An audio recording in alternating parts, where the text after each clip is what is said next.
આવતીકાલે અષાઢી બીજ એટલે કે રથયાત્રાનો પર્વ છે ને એના એક દિવસ પહેલા અલગ અલગ પૂજન વિધિ અને પરંપરાઓ જે છે તેની શરૂઆત કરવામાં આવી છે।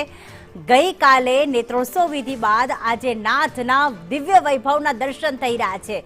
આજે ભગવાન જગન્નાથ, બહેન સુભદ્રા અને ભાઈ બલભદ્રએ સોના વેશ ધારણ કર્યા છે, એટલે કે સોનાના આભૂષણોમાં, સોનાના વાઘામાં આજે ત્રિમૂર્તિ દર્શન આપી રહ્યા છે। ભગવાન જગન્નાથ, બહેન સુભદ્રા અને ભાઈ બલભદ્રના આંખે પાટા છે, કારણ કે નેત્રોત્સવ વિધિ કરવામાં આવી છે।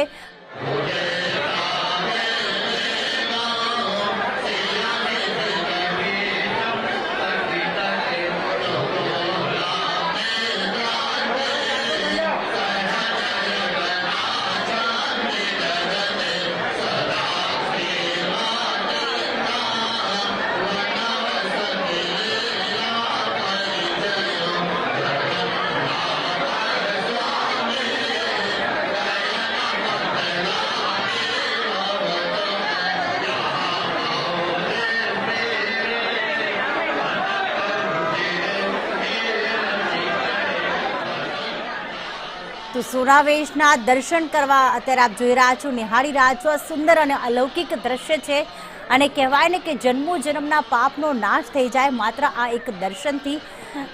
રથયાત્રા પહેલાં 15 દિવસ પહેલાં જે જળયાત્રા યોજાતી હોય છે ને, ત્યારથી જ કહેવાય કે આખું રથયાત્રાની પૂજન વિધિ, મામેરાની ઝલક, આ બધી જ વિધિ પરંપરાઓ શરૂ થતી હોય છે, જે વર્ષો વર્ષથી ચાલતી આવે છે। જળયાત્રા ત્યારબાદ મામેરું ભરવામાં આવે છે, સાથે સાથે મામેરાના દર્શન થાય છે 11ના દિવસે।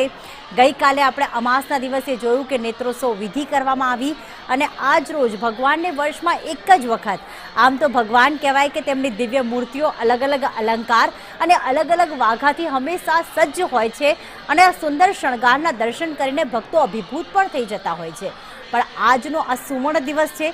સુવર્ણ દિવસ એટલા માટે છે કારણ કે ભગવાને સોના વેશ એટલે કે સોનાના આભૂષણો ધારણ કર્યા છે અને ખૂબ જ સુંદર લાગી રહ્યા છે। ભક્તો પણ આ એક ઝલક જોવા માટે અત્યારે મંદિર પરિસરમાં ઉમટી પડ્યા છે।